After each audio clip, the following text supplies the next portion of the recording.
하나님 말씀 함께 봅니다. 함께 보실 하나님 말씀은 누가복음 16장 19절에서 31절 말씀입니다.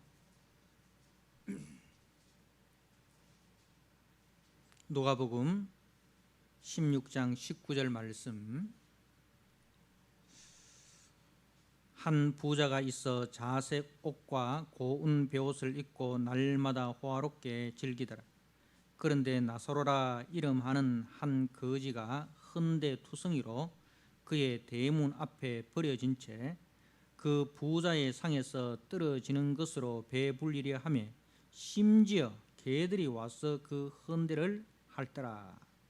이에 그 거지가 죽어 천사들에게 받들려 아브라함의 품에 들어가고 부자도 죽어 장사되매 그가 음부에서 고통 중에 눈을 들어 멀리 아브라함과 그의 품에 있는 나사로를 보고 불러 이르되 아버지 아브라함이여 나를 긍휼히 여기사 나사로를 보내어 그 손가락 끝에 물을 찍어 내 혀를 서늘하게 하소서. 내가 이 불꽃 가운데서 괴로워하나이다. 아브라함이 이르되 너는 살았을 때에 좋은 것을 받았고 나사로는 고난을 받았으니 이것을 기억하라. 이제 그는 여기서 위로를 받고 너는 괴로움을 받느니라. 그뿐 아니라 너희와 우리 사이에 큰 구렁텅이가 놓여 있어 여기서 너희에게 건너가고자 하되 갈 수 없고 거기서 우리에게 건너올 수도 없게 하였느니라. 이르되 그러면 아버지여 구하노니 나사로를 내 아버지의 집에 보내소서. 내 형제 다섯이 있으니 그들에게 증언하게 하여 그들로 이 고통받는 곳에 오지 않게 하소서. 아브라함이 이르되 그들에게 모세와 선지자들이 있으니 그들에게 들을지니라. 이르되 그렇지 아니하나이다. 아버지 아브라함이여 만일 죽은 자에게서 그들에게 가는 자가 있으면 회개하리이다. 이르되 모세와 선지자들에게 듣지 아니하면 비록 죽은 자 가운데서 살아나는 자가 있을지라도 구원함을 받지 아니하리라 하였다 하시니라. 아멘. 오늘 누가복음 16장 19절에서 31절 말씀, 부자는 왜 지옥에 갔을까? 라는 제목으로 주신 말씀을 함께 나누고자 합니다. 이제 우리 주님께서 이 불의한 청지기 비유를 이제 말씀하셨을 때 이 불의한 청지기 비유를 들은 바리새인들의 반응이 이 14절에 보면 바리새인들은 돈을 좋아하는 자들이라.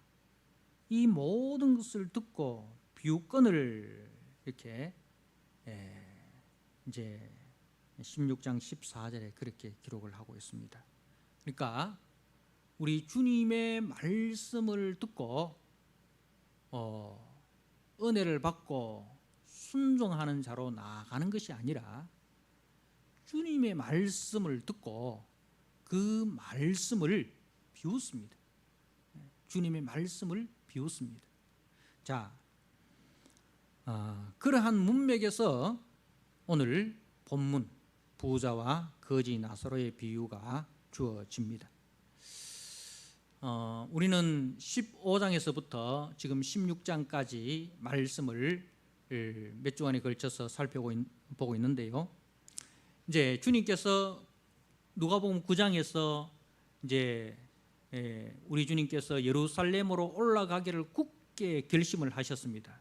승천할 기약이 가까워짐에 주님이 예루살렘으로 올라가기를 굳게 결심하시고 예루살렘으로 올라가십니다.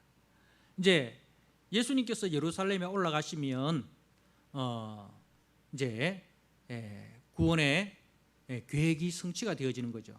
예수님께서 대속제물로 십자가에 죽으시고 그리고 3일 만에 부활하시고 그리고 승천하십니다. 자, 그리고 이제 성령님을 보내셔서 이 제자들을 통하여 교회를 세우십니다. 그죠? 그래서 사도와 선지자의 터 위에 교회가 세워지는데, 이 제자들을 지금 집중적으로 훈련하는 기간이 이제 예수님께서 예루살렘으로 올라가시는 그 노정에 있단 말입니다. 그러면은 이제 예수님께서 예루살렘으로 올라가시는 그 이유와 목적이 무엇인가?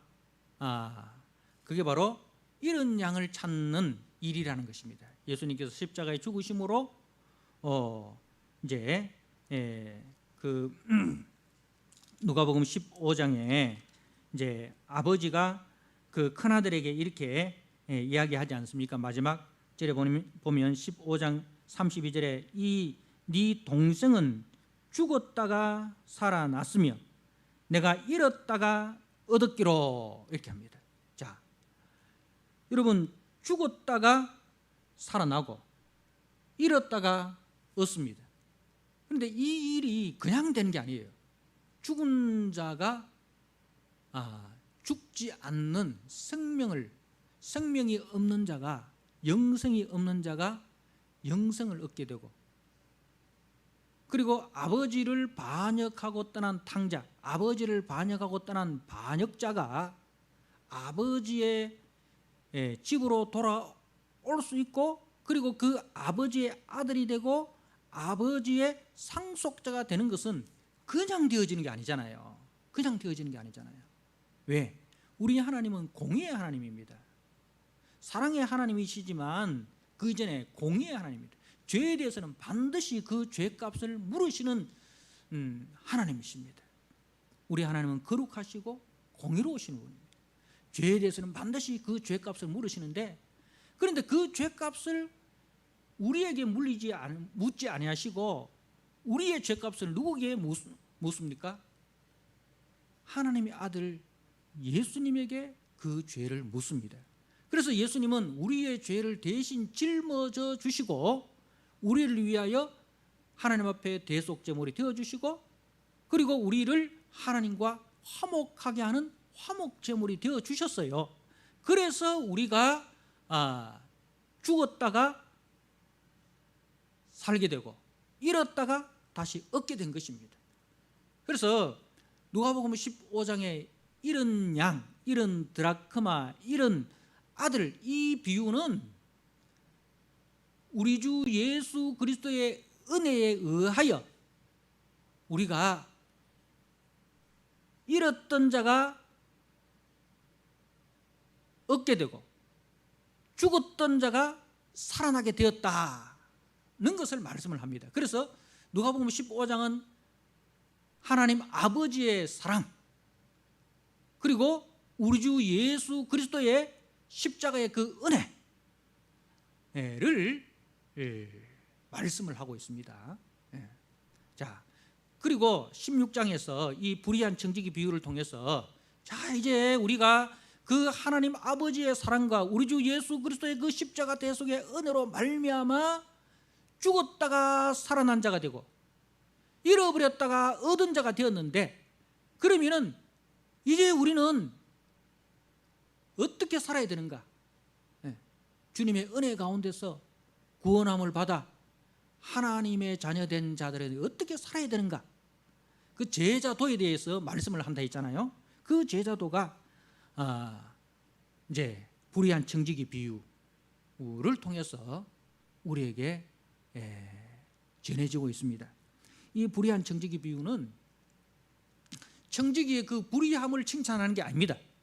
청지기의 그 불의한 행동에 대해서는 분명하게 불의하다라고 말씀을 하고 있습니다. 그런데 그 청지기의 어떤 부분을 칭찬을 하고 있습니까? 청지기가 재물을 사용하여 친구를 삼은 것. 그래서 자신이 청지기직에서 잘리고 난 이후에 그 친구들이 자기를 영접하게 하는 자신의 그 미래, 자신의 그 장래를 준비한 것에 대해서 그 지혜를 칭찬을 한 것입니다. 자, 그러면서 이제 세상 사람들도 자신의 장래를 위해서 재물을 수단으로, 그리고 목적, 자신의 장래를 준비했는데, 이제 하나님의 자녀되고 그리스도의 제자된 우리가 주님이 주신 생명으로, 주님이 주신 물질로, 주님이 주신 은사로 우리는 우리의 장래, 우리의 미래를 준비하고 있는가? 자, 9절 말씀에 내가 너희에게 말하노니 불의의 제물로 친구를 사귀라. 친구를 사귀라. 목적이 뭐예요? 친구를 사귀는 겁니다. 수단이 뭐예요? 제물입니다.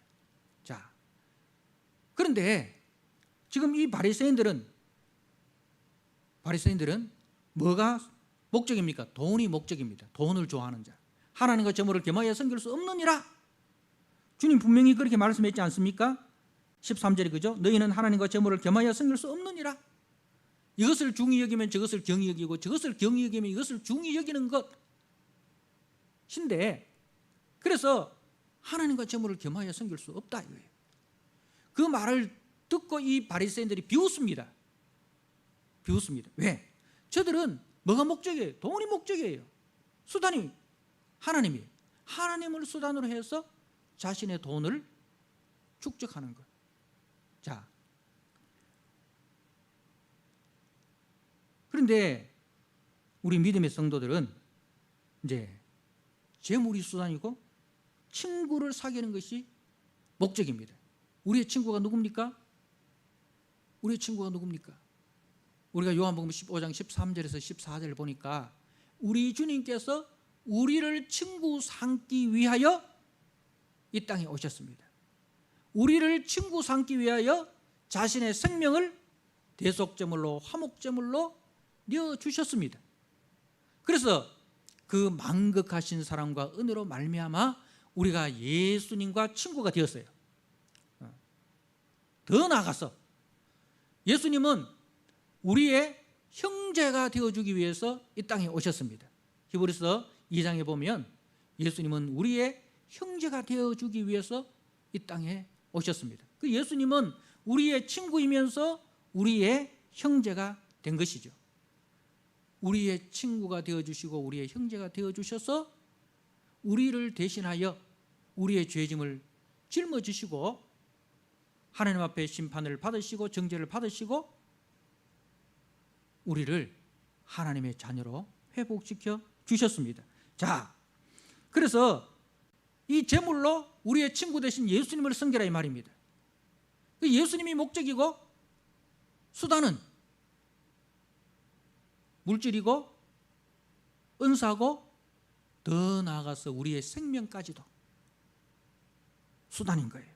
자, 그래서 그 친구를 사귐으로 그 재물이 없어질 때에, 재물이 영원한 것이 아닙니다. 재물은 유한한 것입니다. 우리의 생명이 끝나면 재물도 같이 끝나는 거예요. 그 재물이 없어질 때에, 다시 말해서 우리의 생명이 이 땅의 삶이 끝날 때에 그들이 누굽니까? 우리의 친구 되신 주님, 그리고 주님의 몸된 교회, 우리가 친구로 사귄 그 몸된 교회에서 들은 그 말씀이, 그 은혜가 우리를 어디로 인도한다고요? 너희를 영주할 처소, 영원한 천국으로 영접하리라. 영접하리라. 자, 그래서 이 불의한 정직의 비유는 우리에게 무엇이 목적이 되어야 되는가? 구원함을 받은 제자들은 무엇을 목적으로 살아야 되는가? 그 목적을 이루기 위해서 우리는 무엇까지도 수단으로 여겨야 되는가? 우리의 물질과 은사와 우리의 생명까지도. 자, 그래서 이 말씀을 듣고 난 이후에 바리새인들의 반응이 무엇입니까? 14절입니다. 하나님의 이른 양 비유를 통해서 하나님의 은혜를 말씀했고, 불의한 청지기 비유를 통해서 하나님의 은혜를 받아 제자된 자들의 제자도 청지기의 삶에 대해서 말씀을 했는데, 그 하나님의 말씀을 듣고 이 말씀을 비웃습니다. 말씀을 비웃는다는 것은 결국 무엇을 비웃는 거예요? 하나님의 은혜를 비웃는 거예요. 그 십자가 대속의 은혜를 비웃고, 우리 주님이 우리를 대신하여 화목제물 된 십자가를 조롱하는 겁니다. 십자가의 그 은혜를 조롱하는 겁니다. 왜? 저들은 무엇을 의지하는 사람이냐면 자신들의 율법의 행함을 의지하는 사람입니다. 이들은 철저하게 율법적인 행함으로 구원에 이른다 그렇게 믿고 자신들과 같이 율법을 모르거나 그 율법을 지키지 않는 자들에 대해서는 차별합니다. 그래서 오늘 말씀에 부자는 지옥에 가고 거지 나사로는 천국에 갑니다. 자, 22절 말씀에 이에 그 거지가 죽어서 천사들에게 받들려 아브라함의 품에 들어가고, 아브라함의 품이라는 것은 이제 천국을 이제 상징적으로 말하는 거예요. 자, 그 거지 나사로가 죽어서 천사들에게 받들려서 아브라함의 품에 천국에 들어가고, 자, 부자도 죽었습니다. 부자도 죽어 장사되매. 장사되매. 그러니까 거지는 죽어서 천국에 들어갔는데 장사되매라는 말이 없잖아요. 그죠? 그러니까 장사 지내줄 사람도 없고, 뭐 세상적으로 보면 참 그야말로 고독사라 할까요? 뭐 세상적으로 보면 너무나 참 불쌍한 처지 아닙니까? 죽었는데도 장사 지내줄 사람도 없고. 그런데요, 세상 사람들이 보기에는 그렇게 고독하게 허무하게 죽은 것 같은데 실상은 어떻습니까? 그 나사로가 죽자마자 천사들이 그 영혼을 받들어서 천국에 모셔간 거죠. 자, 그런데 부자는 죽어서 장사가 됩니다. 얼마나 화려한 장사를 했겠습니까? 그죠? 사람들 보기에 얼마나 화려한 장사를 했겠습니까? 그런데 부자는 어디에 들어갑니까? 23절에 그가 음부 중에서, 음부라는 것은 지옥을 말하는 거예요. 지옥에서 고통 중에, 그 고통이 어떤 고통이냐? 24절에 보니까 아버지 아브라함이여 나를 긍휼히 여기사 나사로를 보내어 그 손가락 끝에 물을 찍어 내 혀를 서늘하게 하소서. 내가 이 불꽃 가운데서 기로하나이다. 지옥의 현실을 이야기하는 거죠. 지옥의 그 불꽃 가운데 고통이 얼마나 극심했으면 물 한 병도, 생수 한 병도 아니에요. 손가락 끝에 물 한 방울, 손가락 끝에 그 물 한 방울, 그것으로 해서 내 혀라도 좀 서늘하게 해달라. 그걸 이제 부탁을 하는 겁니다. 그 정도로 지옥의 고통이 무섭다는 것을 이야기를 합니다. 자, 부자는 하나님의 은혜를 싫어합니다. 십자가 대속의 그 은혜를 절대적으로 싫어합니다. 오직 율법의 행함을 따라서 구원에 이른다고 믿습니다. 그런데 그 부자와 바리새인을 지금 결부시키고 있는 거예요. 아마 이 부자는 이 바리새인이었던 것 같습니다. 바리새인을 교훈하기 위해서 이 부자를 들었으니까요. 자, 이 사람은 철저하게 자기의 행위를 의지하고 그리고 하나님을 최고의 목적으로 여기고 그 목적을 이루기 위해서 물질과 지식과 은사를 수단으로 그렇게 섬긴 사람이 아니었습니다. 그야말로 목적과 수단이 전도된 사람이, 바뀌어진 사람입니다. 주님께서 하나님과 재물을 겸하여 섬길 수 없다라고 했는데 이 사람들은 그 말씀을 비웃습니다. 다시 말해서 이 사람들이 이 부자가 죽었을 때에 불의의 친구로 재물을 사기라, 그리하면 그 재물이 없어질 때에 그들이 너희를 영주할 처소로 영접하리라 하셨는데 이 부자를 영주할 처소로 인도할 친구가 없는 거예요. 그죠? 그 친구가 누굽니까? 우리 주님이 우리의 친구가 주셨잖아요.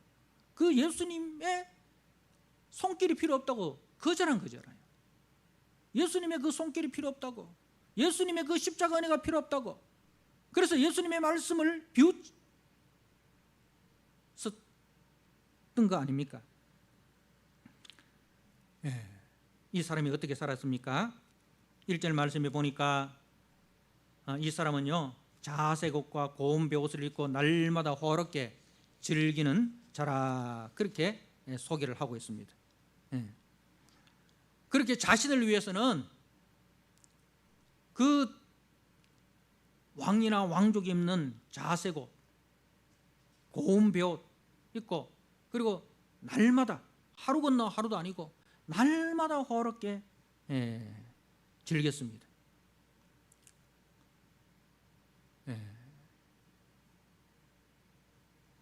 주님을 친구로 삼지도 않고, 그리고 친구로 섬겨야 할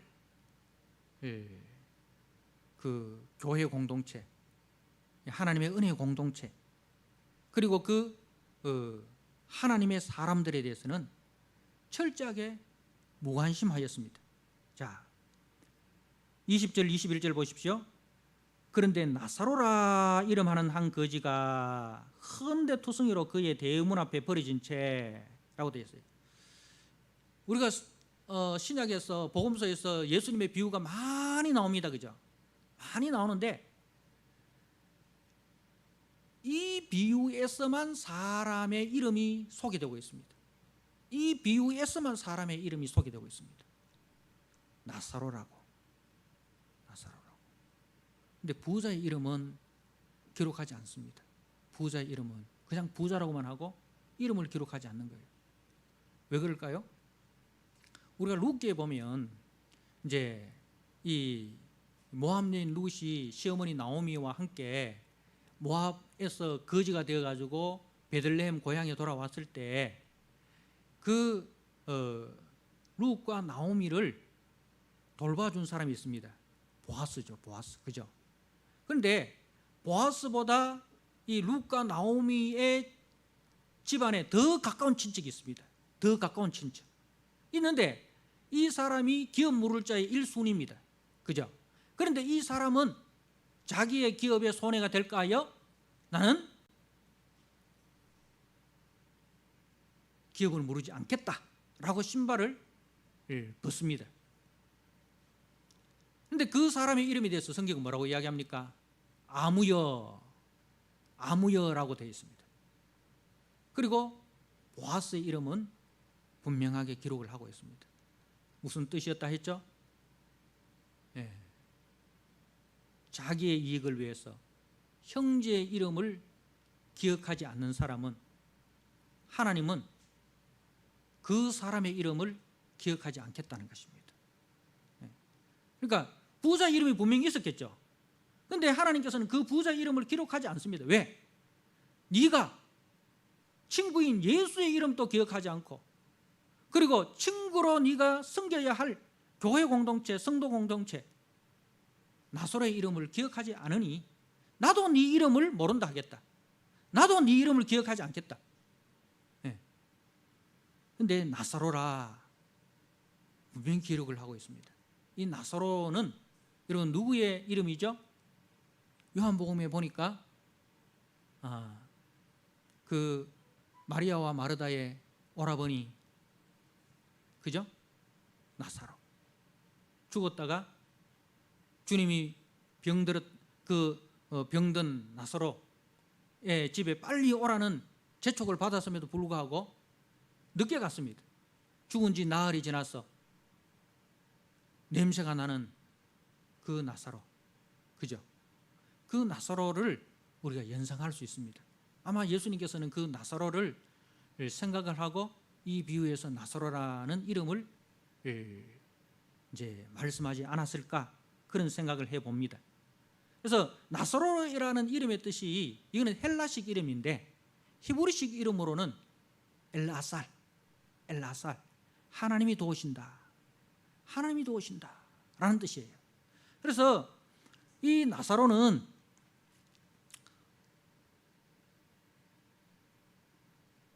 자신의 몸이 헌데투성이고, 그런데 거지가 되어가지고 부잣집의 대문 밖에서 버려진 채로 그냥 상에서 떨어지는 부스러기를 먹는 그런 가운데서도 나사로 하나님이 도우신다. 하나님이 도우신다. 그 믿음으로 버텨낸 겁니다. 자, 우리가 욥기에 보면 욥이 그야말로 부자로 살다가 하루아침에 거지가 되고, 그리고 그의 몸은 이 피부병이 들려가지고, 그죠? 그렇게 기와장으로도 자기 몸을 긁는 그런 고통 가운데 있을 때에 이 욥의 아내가 와서 뭐라고 이야기합니까? 차라리 그렇게 살 바에야 하나님을 저주하고 죽어버려라. 하나님을 저주하고 죽어버려라. 그렇게 이야기하지 않습니까?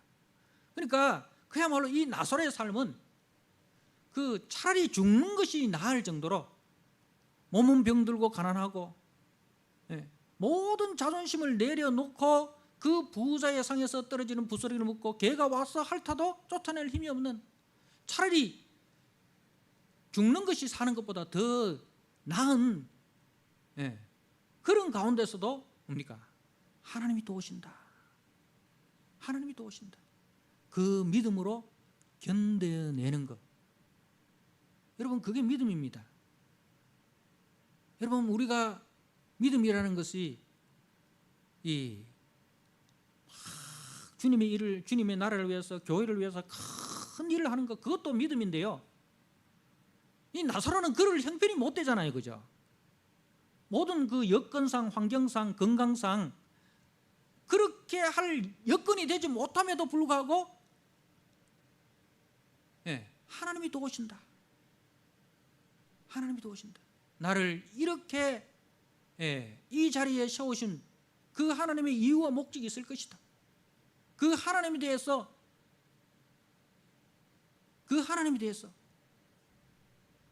하나님을 붙들고 그 비참한 삶을 견뎌내는 거예요. 그게 믿음입니다.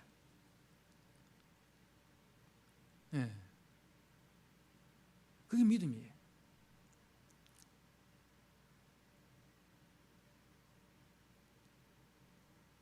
여러분, 다윗이, 그 훌륭한 다윗이 말입니다, 우리아의 아내를 범하고 우리아를 청부 살인했습니다.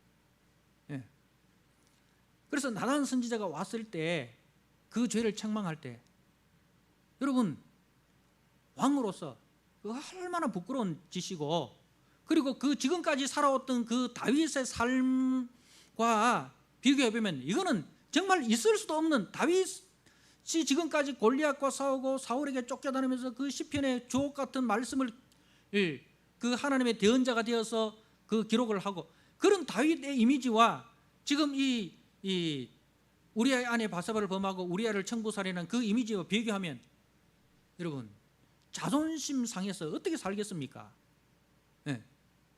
그죠? 사람들이 다윗을 뭐라고 이야기하겠습니까? 혼자 거룩한 척 다 떠들지만은 뒤로 호박씩 까는 사람이 저기 있네. 그런 그 조롱과 그 수치. 근데 여러분, 그러면은 사람이 어떤 마음이 들겠습니까? 차라리 죽는 것이 사는 것보다 낫다. 자기의 그 불명예, 그죠? 수치와 불명예를 가리기 위해서 죽을 수 있습니다. 그렇게 죽은 사람이 많지 않습니까? 뭐 유명한 인사들 이래 보면 전혀 그런 이미지가 아니었는데 어느 날 아침에 보니까 그런 파렴치라도 그런 파렴치가 없는, 뭐 그랬을 때에 그 부끄러워 가지고 자신의 생명을 끊어버리는 그런 사람들 많지 않습니까? 그죠? 근데 그걸 견뎌내야 됩니다. 가룟 유다는 그것을 못 견디고 자살해 버리잖아요. 그런데 베드로는 그걸 견뎌내는 거예요. 베드로는 주님을 3번이나 부인한 그 수치, 그 불명예, 그것을 다 견뎌내는 거예요. 그게 믿음입니다. 여러분, 우리가 잘 나갈 때 믿음 생활 다 잘할 수 있죠. 그러나 우리가 그야말로 처참하게 뭉개지고 처참하게 내리막길을 갈 때도 그것을 견뎌내는 거 그게 믿음이에요. 심판은 주님께 맡겨야 됩니다. 생사여탈은 내가 할 수 있는 게 아니다 이 말입니다. 내 생명을 내 스스로 결단할 수 있는 게 아니다 이 말입니다. 내 생명을 취하고 내 생명을 데려가실 유일한 분은 하나님이다. 그걸 믿고 그렇게 수치와 그 불명예가 있더라도 그 가운데서도 하나님의 도우심을 믿고 하나님의 살려주시는 그 이유와 목적이 무엇인지를 물으면서 버텨내는 것, 그게 믿음입니다. 사람은 알 수 없어요. 나도 내 자신을 알 수 없어요. 우리가 참 이름 있는 그 목사님들, 참 존경하고 사랑했던 그 목사님들이 어느 아침에 보니까 이상한 사람으로 이렇게 되어 있지 않습니까? 사람은 내일 어떻게 될지 아무도 모릅니다. 그러나 내일 어떻게 된다 할지라도 그것까지도 내가 회개하고 그리고 그 자리에서 버텨내야 됩니다. 그래서 신앙이라는 것은 자존심을 다 내려놓는 겁니다. 자존심은 내려놓되 자존감은 가져야 됩니다. 그래도 나는 하나님의 자녀다. 이런 나를 위해서 우리 주님께서 십자가에 피 흘려 주셨다. 라는 이 자존감은 우리가 붙들어야 되지. 자존감은 다 내려놓고 자존심만 살아 있으면 어떻게 되는지 아십니까? 자살합니다. 우리는 자존심은 다 내려놔야 돼요. 그러나 그럼에도 불구하고 나는 하나님의 자녀다. 이런 나를 위해서 주님은 십자가에 피 흘려 주셨다. 주님의 십자가 피는 이런 죄까지도 다 용서할 수 있는 보혈이다. 그래서 그 보혈을 의지해서 나아가는 것, 그게 믿음인 거예요. 그래서 이 거지 나사로는 이제 버텨냈습니다. 이 부자는요, 부자가 지옥에 간 이유가 뭔지 아십니까? 십자가의 은혜를 거부했기 때문입니다. 주님의 말씀을 비웃고 그 주님의 십자가 은혜, 잃어버린 우리를 찾기 위해서 자기의 아들을 십자가의 대속제물로 내어주신 그 하나님의 그 은혜, 그 십자가의 은혜를 거부하고 모독하고 오직 자기의 행위만을 의지해서 살아갔기 때문에 천국에 들어가지 못한 것입니다. 이 부자가 아브라함을 향해서 뭐라고 이야기합니까? 아버지 아브라함이여, 아버지 아브라함이여, 그렇게 고백을 합니다. 이 사람 하나님 믿은 사람입니까? 안 믿은 사람입니까? 부자 하나님 믿었어요. 근데 누구는 안 믿었습니까? 예수가 하나님의 아들 되심을 믿지 않는 거예요. 예수가 하나님의 아들로 이 땅에 오셔서 우리의 죄를 대신하여 십자가의 대속제물이 되어주셨다는 예수님이 누구신지, 예수님이 우리를 위해서 하신 일이 무엇인지 그걸 모르니 아무리 하나님 불러도 천국 못 가는 거예요. 그래서 유대교나 이슬람교는 구원이 없습니다. 예수를 그리스도로 영접하지 않고는 천국에 들어갈 방법이 없습니다. 사랑하는 성도 여러분, 우리가 마태복음 25장에 보면 이제 예수님을 왕을 중심으로 해서 오른쪽 왼쪽 갈라지는데 오른쪽에는 양이 있고 왼쪽에는 염소가 있습니다. 그죠? 근데 그 양에 대해서는 양이 이야기합니다. 주님께서 그 양을 향해서 내가 목마를 때 너희들이 마실 것을 주었고, 내가 배고플 때 너희가 먹을 것을 주었고, 내가 감옥에 가뒀을 때 내가 너희들이 찾아와 봤고, 내가 병 있었을 때 너희들이 무난하였고, 내가 헐벗었을 때 너희들이 옷을 주었고, 그런 이야기를 합니다. 그런데 이 양들이 하는 이야기가 언제 주님이 그렇게 하셨습니까? 언제 주님이 굶주렸고 언제 주님이 언제 우리가 그렇게 했습니까? 주님이 하신 말씀이 이제 이 작은 소자에게 한 것이 바로 나에게 한 것이다. 작은 소자에게 한 것이 바로 나에게 한 것이다. 그러니까 나사로에게 한 것이 결국 누구에게 한 것이다? 주님께 한 것이다. 나사로에게 하지 않는 것이 결국 누구에게 하지 않는 것이다? 주님께 하지 않는 것이다. 그래서 이제 그 염소한테 이야기합니다. 내가 감옥에 있었는데 찾아보지도 않고, 내가 배고플 때 너희들이 먹을 것 주지 않고, 내가 목마를 때 너희들이 마실 것 주지 않았고, 언제 주님이 그렇게 하셨습니까? 이 작은 소자에게 하지 않는 것이 곧 나에게 하지 않는 것이다. 그렇게 이야기를 하시는 겁니다. 사랑하는 성도 여러분, 주님이 우리의 친구로 오셨습니다.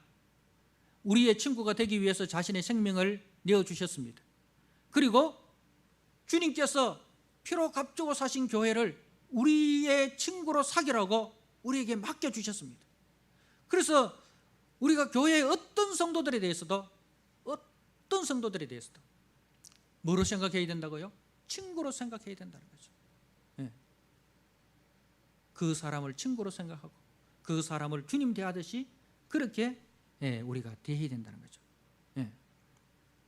자, 우리가 잠언 29장 말씀을 한번 보시기 바랍니다. 잠언 29장, 우리가 매일 성경을 통해서 지금 잠언 말씀을 묵상을 하는데요, 여러분들 할 수 있으면 잠언 말씀을 자주 묵상을 하시기를 바랍니다. 잠언 29장 7절 말씀에 의인은 가난한 자의 사정을 알아주나 악인은 알아줄 지식이 없다라고 했어요. 자, 의인은 어떤 사람이 의인이냐? 가난한 자의 사정을 알아주는 사람이 의인이라는 거죠. 그럼 악인은 어떤 사람이냐? 가난한 자의 사정을 알아주지 못하는 사람이 악인이라는 거예요. 자, 우리의 사정을 알아주신 분이 누굽니까? 헛물과 죄로 죽어서 하나님의 진노 아래 있는 우리의 사정을 알아주신 분이 누구십니까? 우리 주 예수 그리스도 아니십니까? 그분이 우리의 사정을 알아주시고 우리를 불쌍히 여겨주셔서 우리의 친구로 오셔서 우리의 죄를 대신 짊어져 주셨습니다. 우리의 사정을 알아주신 분이 우리 주님입니다. 그러므로 우리도 그 주님이 우리의 마음을 알아주신 것처럼 우리도 형제의 마음을 알아주는 것, 형제의 그 형편을 알아주는 것, 그게 의인이라는 거죠. 주님의 마음을 담고 주님의 마음을 배우고, 그래서 주님의 손이 되고 주님의 발이 되어서 살아가는 것, 그 사람을 우리는 의인이라 합니다. 자, 의인은 어떤 사람이라고요? 가난한 자. 거지 나사로처럼 어디 오갈 데도 없고 어디 밥 한 그릇 먹을 수 없는 그 가난한 자의 사정을 알아주는 거예요. 공감해 주는 거예요. 공감해 주는. 그런데 부자는 자기는 자주 옷과 고운 벼옷을 입고 날마다 호롭게 잔치를 하는데 자기 그 대문 밖에 있는 나사로가 그렇게 고생하는데 따뜻한 물 한 그릇, 따뜻한 밥 한 그릇 대접할 줄 몰랐습니다. 공감 능력이 없는 거예요. 가난한 자의 사정을 알아주지 못하는 거예요. 그리고 지옥에 가서도 나사로를 종부리듯 하지 않습니까? 지옥에 가서도 천국에 있는 나사로한테 물 한 방울 찍어서 내 혀를 서늘하게 해달라. 그리고 네가 살아서 가서 내 형제들에게 지옥에 있다는 것을 알려달라. 천국에 가서도, 지옥에 가서도 정신 못 차리고 나사로를 자기 종부리듯이 그렇게 합니다. 한 번도 자기가 섬기는 그 삶을 살지 않는 거예요, 여러분. 그런 가난한 자의 사정을 알아주지를 못하는 겁니다. 그런데 이제 그렇게 사는 사람들, 악인은 알아줄 지식이 없다. 왜 없었느냐? 한 번도 자기가 정말 비참하다는 생각을 못 해봤기 때문입니다. 우리가 십자가 앞에 서야 내가 얼마나 비참한 존재인가, 하나님의 저주 아래, 하나님의 진노 아래 있는 세상의 모든 것을 가져도 십자가의 은혜가 아니면 하나님의 진노 아래 있다는 것. 그런데 그 십자가의 은혜로 내가 하나님의 진노에서 하나님 나라의 왕 같은 재산이 되었다는 것, 그것을 경험을 해보지 못한 사람은 이웃의 아픔에 대해서, 이웃의 그 비참함에 대해서 모릅니다. 자, 그래서 악인은 알아줄 지식이 없느니라. 한 번도 십자가의 그 은혜를 경험을 못 해봤다 이 말입니다. 자, 그래서 이런 사람은 1절에 보니까 29장 1절에 자주 책망을 받으면서도, 이 말은 자주 하나님의 말씀을 들으면서도 이 말입니다.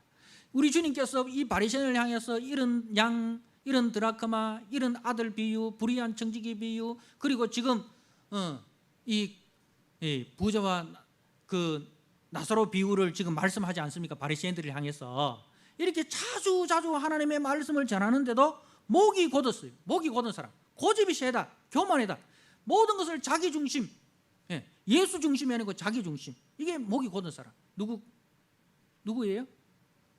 모세로부터 하나님의 그 말씀을 받고도 순종하지 않았던 그 바로, 그리고 광야 이스라엘 백성들을, 그 목이 곧은 사람은 갑자기 패망을 당하고, 갑자기라는 것은 전혀 예상하지 못한 상황에서 이 말이에요. 갑자기라는 것은 나는 복 받을 줄 알았는데, 그래서 그 자리에 나갔는데 복이 아니라 저주를 받는 것, 이게 갑자기라는 말입니다. 갑자기. 그러니까 바로가 이스라엘 백성들이 이제 밤에 나갔는데 어디에 갇혔습니까? 홍해 앞에 딱 갇혔잖아요, 그죠? 홍해 앞에 딱 갇혔습니다. 그랬을 때, 자, 이제 가면은 이스라엘 백성들을 다시 자기들의 종으로 데려올 수 있다. 그러니까 지금 나가는 이 전쟁에 출전하는 그 출전은 승리의 출전이다. 이거는 양 사방으로 이스라엘 백성들이 딱 갇혀져 있잖아요, 그죠? 앞에는 홍해고 주변으로는 전부 다 산으로 이렇게 둘러싸여 있으니까 어디 오갈 데 없는 거예요. 그래서 이 출전은 출전만 하면은 승리한다, 이렇게 승리를 예상하고 나갔는데, 그런데 홍해가 열립니다. 그래 같이 따라 들어갔어요. 앞에는 걸어가고 뒤에는 말 타고 가고 누가 빠르겠습니까? 말 타는 사람이 빠르겠죠. 잡아올 수 있다는 거예요. 그런데 그 홍해에 들어갔는데 그 홍해가 자기들의 묘지가 된 거예요. 이게 갑자기 패망한다. 패망이라는 이 단어의 뜻이 뭐냐면은 항아리가 깨지듯이 삶이 산산조각 나는 것을 이걸 가지고 패망이라고 합니다. 항아리가 깨지는 거예요. 그 홍해에 들어갔는데 어떻게 됩니까? 이스라엘은 다 구원을 받고, 홍해 바다에 들어갔던 애굽의 모든 병사들은 다 수장을 당하는 거예요. 여러분,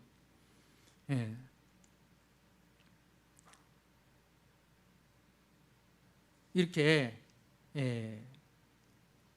하나님의 말씀을 들으면서도 그 말씀 앞에 자신을 처복종시키지 않는 사람은 갑자기 패망을 당하고 피하지 못하리라 하겠습니다. 사랑하는 성도 여러분, 우리가 오늘 본문 말씀을 통해서